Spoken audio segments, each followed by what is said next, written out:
Welcome to our session, and we are honored to kick off this conference with our contribution here. So, as Ulrike was saying, we're going to give a bit of an overview of what do the data say about screen media industries. We'll split this presentation into two parts. I will start off by mapping the field a bit in terms of what are screen media activities in different sectors and different countries. And then Vejune will take over and dig a bit more deeply into some aspects of corporate governance. Now, before we get started, let me say that we have to take a bit of a different definition of screen media industries than what Ulrike just presented, and that is simply due to data availability, because we need to go by industry codes when identifying screen media companies. And the issue is that for some sectors, such as news, there is not yet a sort of online code. So we had to deselect all the codes that were not purely screen focused, meaning we end up with the following sectors included into the data that we are now presenting: film, TV production, post-production, distribution, projection, TV programming and broadcasting, as well as computer game publishing.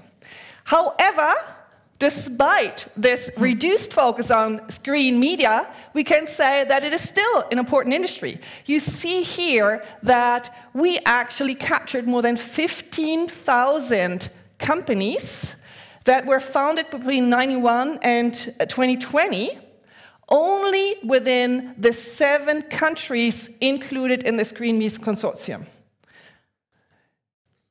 Let me just say a few words about the data we are using. We rely for this on the Bureau van Dijk's database called Amadeus that captures 21 million companies across Europe. We only here present data about the 7 countries included. Ulrike has already mentioned them. It's Estonia, obviously, Finland, Sweden, Denmark, Germany, Belgium, and Ireland. In the Amadeus database, we have information on the companies, but also on the main individuals, like top management as well as board members. Now, let's take a first look at what are the main sectors in screen media. Now, you see here, grand total, 72% of the companies are in production. Let me also say, we only look at active companies, okay? So the companies founded since 1991, but that are still active today. So we collected the data last year in 2022. What we also see is that in Ireland, there's this complete dominance. 94% of the companies are within production.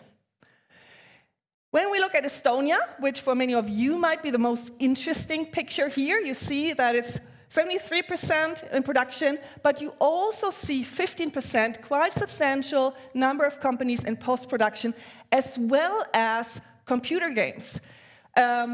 Together with Sweden and Denmark, it is the country with the largest share of companies in computer games. You also see, however, on the graphs down here, that Estonia had quite a strong COVID effect in terms of company numbers.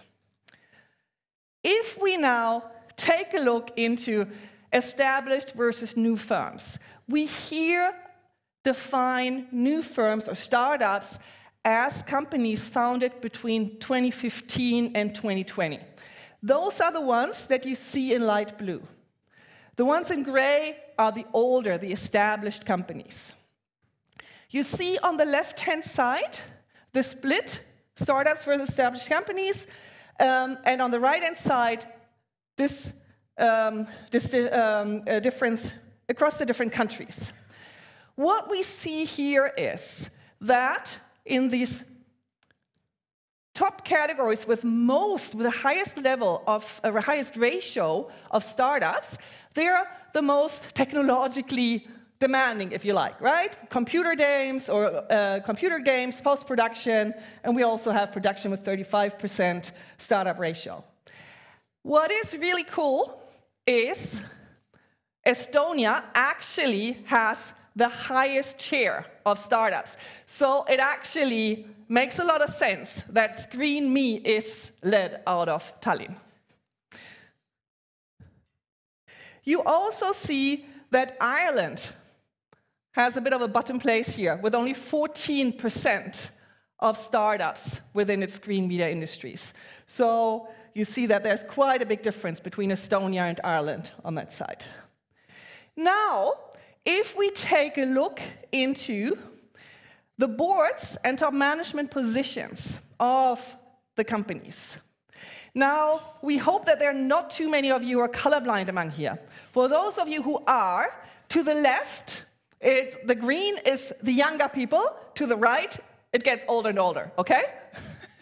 So you see that the sectors, exactly the same sectors that had the highest ratios of startups, are also the ones with the youngest top management and boards, okay? So computer games, you know, see quite a dramatic difference to, for example, projection down here. And again, looking on the countryside, you see that in Estonia, people are pretty young who are in this industry. The students among you here, yes, you're on the right place. And you see down there in Ireland and Denmark that this is a comparatively old industry in terms of people who have a say. If we now take this look as to how does this differ between established companies and startups, you see here on the left-hand right by sectors. The point on the left is for established companies. The point on the right is for startups. You see that the tendency is the same for across sectors and across countries, meaning that the boards in startups are a lot younger than in established companies. For several sectors and countries, we're talking 10 years in age difference. And you see that this is a pattern that holds across. In Ireland and Denmark, the difference is only 3 or 4 years, but it's still there. It's still the case that startups are younger. Let's take a look at gender. Here, the blue are men, the purple are mixed boards, and the red are women only. Now, if you see down here the grand total, it's 58% men only, 32% mixed, and only 10% women only.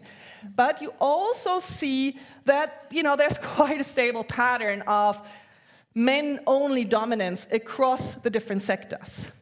However, when we look at the countries, there are quite big differences among the different countries.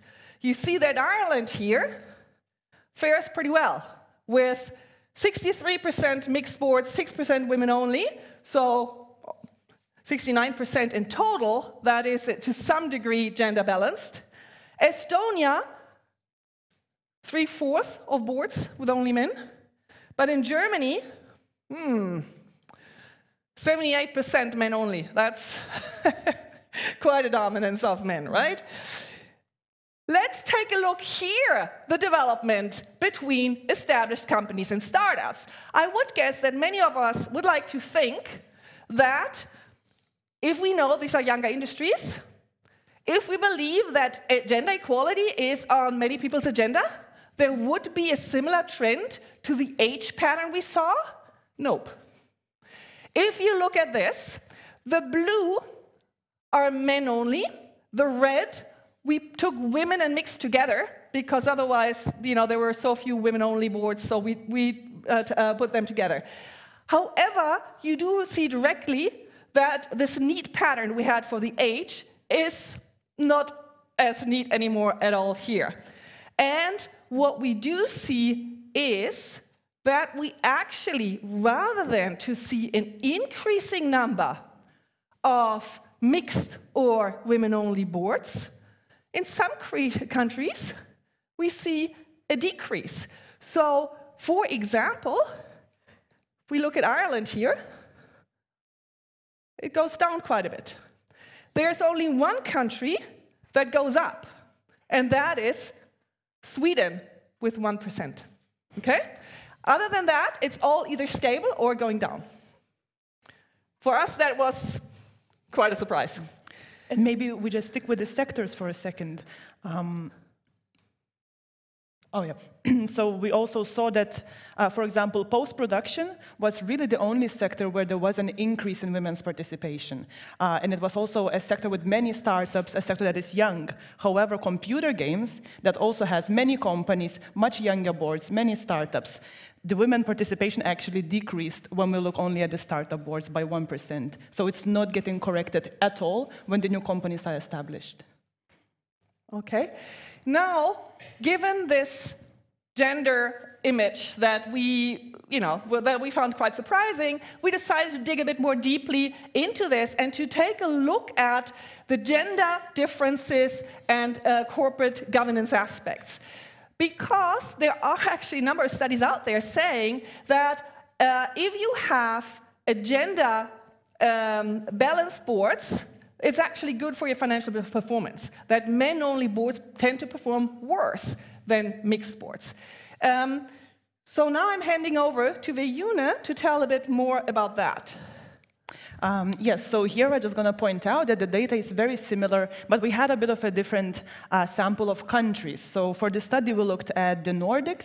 So we have Norway, Sweden, Finland, Denmark, and Iceland there, and we compared them with the Baltics, so Estonia, Latvia, and Lithuania.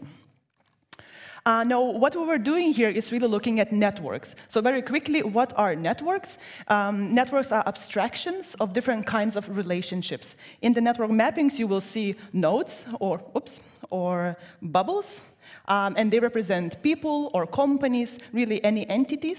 And if they are linked, it means there is a relationship between them. Perhaps there's a friendship or people sitting on boards of two different companies together. If you add them in one network, you get a network structure where you have some nodes and you have some links between them. Now, what we did with this information about people who sit on company boards, we first drew these company-to-people networks, where we would connect a person node, yellow here, with a company if they hold a board position there. From those people-to-company networks, we could reduce them to two types of networks. Networks where companies connect to one another if they share people on their boards, or people connecting together if they sit on the boards of the same companies.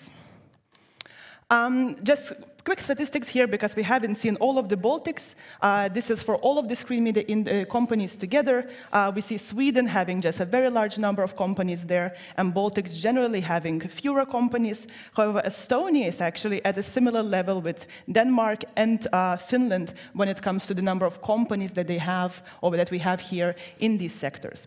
What I also want to point out is how many people there typically are on boards of companies across different countries. We see that in Sweden, Norway, Finland, we have more than 3 people on a board, whilst in the Baltics, these boards of 1 to 2 people are quite common. Now, first what we did is we looked at the country level and how countries interconnect by sharing people on their company boards. So here we see that the Nordic countries have quite a lot of connections between them. We have Sweden connecting to Finland, to Norway, to Denmark by sharing people on boards of companies in those separate countries. However, fewer connections happen between the Baltics, and even fewer connections cross-regionally between Baltics and Nordics. We did the same for sectors. So now, regardless of the country where the company is, we are looking whether sectors connect to one another by sharing people on boards of different companies. Now, what we see here is better interconnectivity. Most of the sectors connect to one another within the screen media industries. And the strongest connections are between production and post-production, as well as production and distribution, which is, I guess, quite understandable. Now, what we did next is we looked at the networks of now specific companies within each of the countries. Here we just give a couple of examples for Sweden, Norway, and Latvia to illustrate that, well, Sweden has the largest network of companies that are operational in the screen media industries sectors, whilst Latvia, for example, has quite few companies. In Sweden, we see that many companies, like in other countries, are operational in production, but we also have this quite large computer game sector. In Norway, we also have this appearance of projection sector that is there. In Latvia, it's just a very small industry to begin with, and also we saw that these boards have few people on them, so there are just fewer connections between companies happening altogether. We did the same for gender. Here, each node or each bubble is a person. We color them by gender, where women are in orange and men are in green. And we compare the same three countries. So Sweden generally has the largest industry with many people there, and they have around a third of people that are women who sit on boards of those companies. In Norway, the industry is smaller, and we have this one man who just has so many connections by sitting on many, many boards in many, many companies. Latvia, again, small industry, and they have around a third of women on those boards who connect to other companies. Now, from drawing the networks, what we can also compute are network statistics that allow us to understand how connections are made or how those relationships are formed. What we did here, we were comparing Nordic countries and Baltic countries.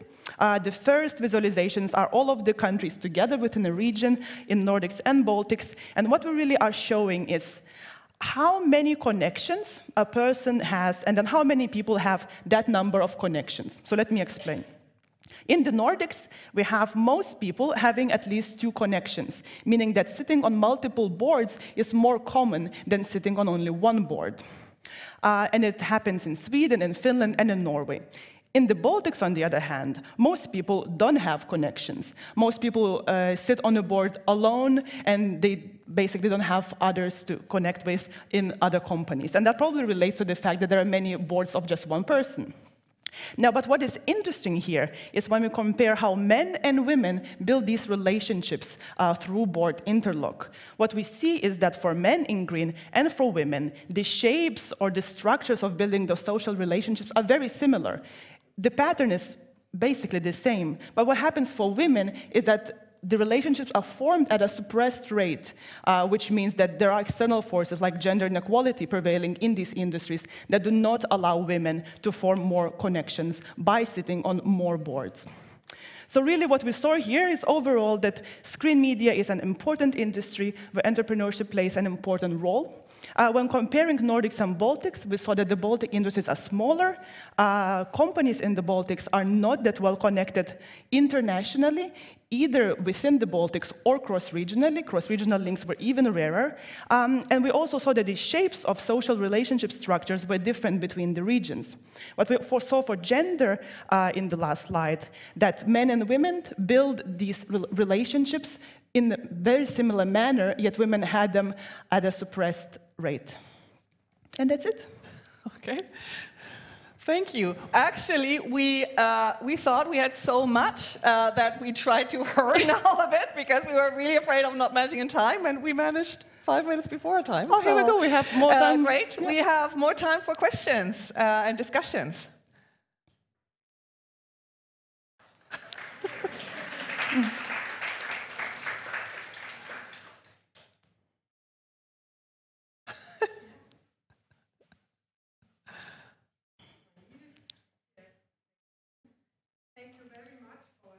Very interesting presentation, and very depressing, in fact, if you think that you are part of a forward-thinking nation like Denmark.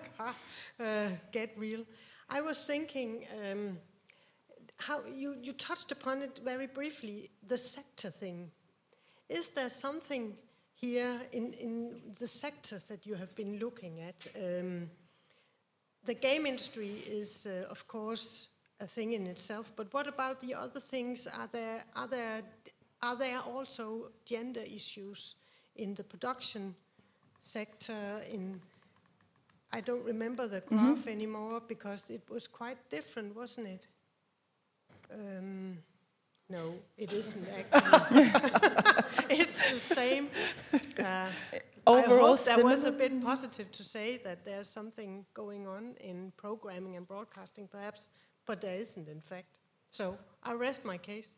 It was just another issue is the definition, of course. Then you will what is not there is news, small news agencies. There's a lot of them in Denmark. In fact, not that they are not male-dominated. I think they are. What about sound, podcast companies and stuff like that? I don't know whether that would have made any difference at all. I don't think so. Yeah, So but I mean, as I was saying, thank you, Hanne. I mean, for us, this is a data availability issue, obviously, and what also might be the case here is that these companies actually work also across sectors and other sectors. However, the industry codes are self-selected by the companies, right? So we went by them, how these companies initially defined themselves. It might be the case that they over time moved more also into adjacent sectors, but never changed the industry classification. And that obviously we will not capture. But I have some doubts that it would look that much different, sorry to say.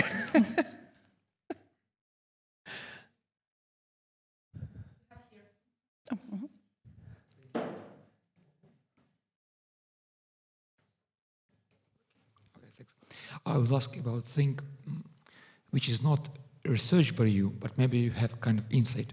You're mostly focused on private sector, but there is also public sector. Could you compare how, if public media industry competing with private sector, and how much? I don't know. No. We don't have the data at the moment, but... The thing is that we only included companies founded since 1991 in order to make sure that we captured sort of the emerging industry in Estonia. But that also means that those media houses that existed prior to 91 are not in the sample. And I think some of the companies on the public side that you're talking about would be in that sample we haven't considered. So we can't answer the question, unfortunately.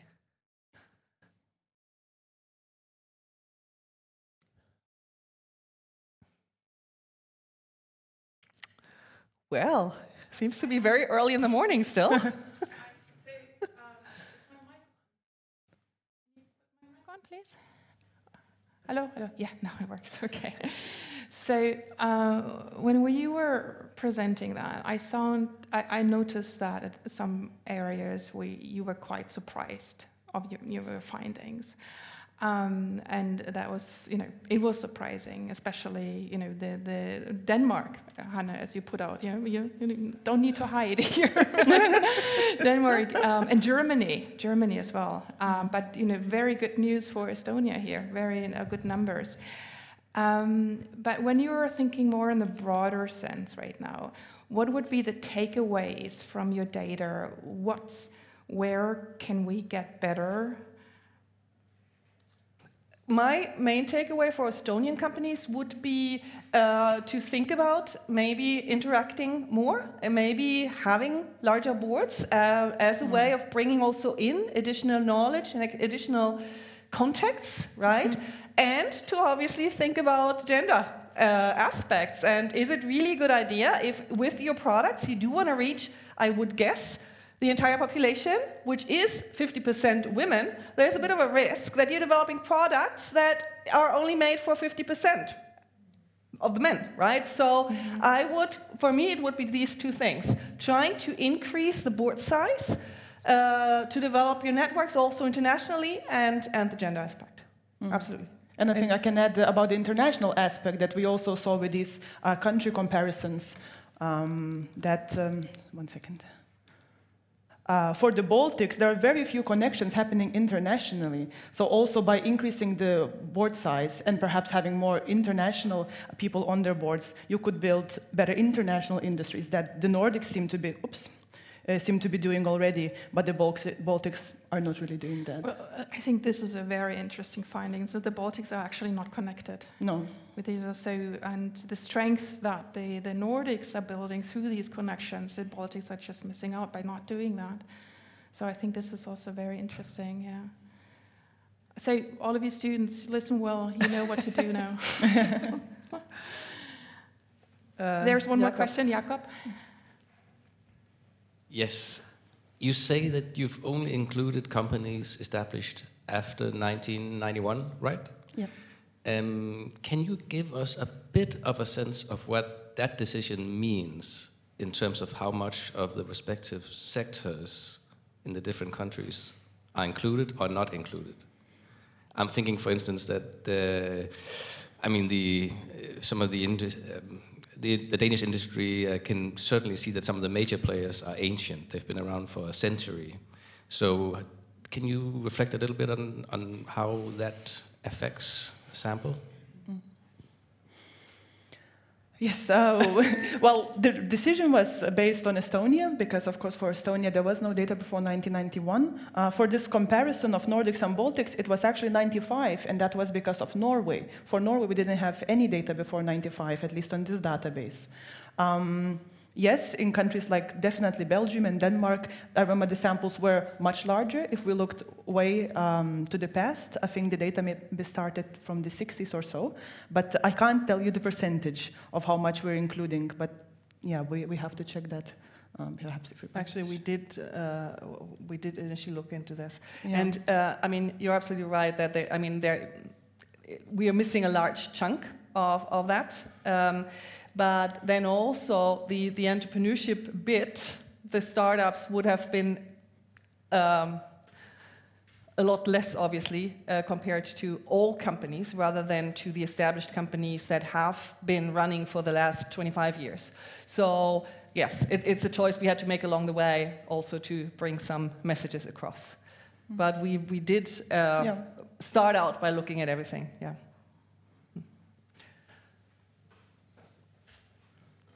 Is there any more question? Comment? If not, we can just also move on. Thank you so much, Vejune and Leona. Thank you. And thank you.